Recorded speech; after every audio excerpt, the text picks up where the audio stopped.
Naghain na ng kanilang Certificate of Candidacy or COC ang mga re-electionist na sina Senator Ronald Bato de la Rosa at Senator Christopher Bongo araw ng Huwebes. Noon pa man na mga baguhan pa sa politika ang dalawang senador, kilala na ang mga ito na kaalyado ng mga Duterte. Kaya hindi nakaiwas ang dalawa sa mga tanong na may kaugnayan sa dating Pangulo at sa mga issue na nakadikit sa pamilyang Duterte. Ayon kay Senator de la Rosa, lahat ng nangyayaring investigasyon na nag-uugnay sa mga Duterte at sa mga kaalyado nito ay pawang demolition job upang hindi na makabalik ang mga Duterte sa pwesto at damay pati ang mga kaalyado nito. Kaya para sa kanya, hahayaan niya na lang ang taong bayan ang humusga para sa kanila.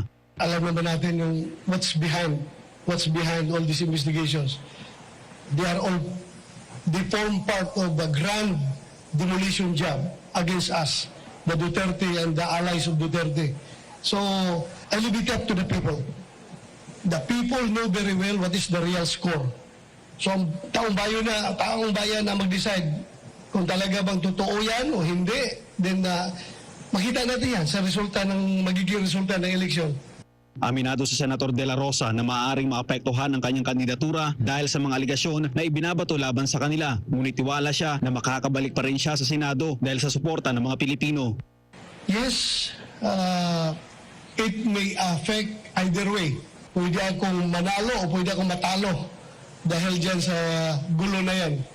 But I am more inclined to believe doon sa mananalo tayo. May effect talaga ito. Plus minus ito. Para naman kay Senator Bongo, isang karangalan ang maindorso sila ng dating Pangulong Duterte. Of course, siyempre, PDP kami at ini-endorso po kami ni dating Pangulong Duterte. At ako'y naniniwala po sa kanyang very strong endorsement. Kaya ang mga programa na kanilang isusulong ay may kaugnayan sa mga programa noon ni FPRRD upang ito ay may pagpapatuloy. Of course, I'm running under PDP. Chairman po namin si Pangulong Duterte. At yung mga aming mga programang isusulong ay naayon rin po sa mga magagandang programa niya noon na gusto namin ipagpatuloy na may tapang at malasakit sa kapwa Pilipino. Samantala, kaugnay nito, sinamahan naman ni Senator Robin Padilla sina Bato at Bongo sa kanilang paghahain ng COC. Sa isang panayam, sinabi ni Padilla na hanggang ngayon ay umaasa siya na tatakbo sa pagkasenador si dating Pangulong Rodrigo Duterte. Ako hanggang ngayon nakikiusap kay Mayor na tumakbo. Bilang partido ako ang presidente ng PDP. Gusto ko siya, hindi siya isa sa mga anak niya.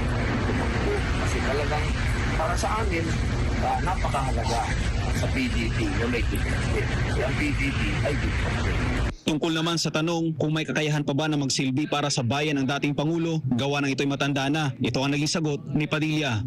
Mas matindi ang wisdom. So, ang kailangan natin sa leader natin, yung wisdom. Nakita naman natin yung wisdom yung Pangulong Duterte, yung panahon ng pandemic, lalagpasan natin yung pandemic dahil sa wisdom matanda. Para sa Diyos,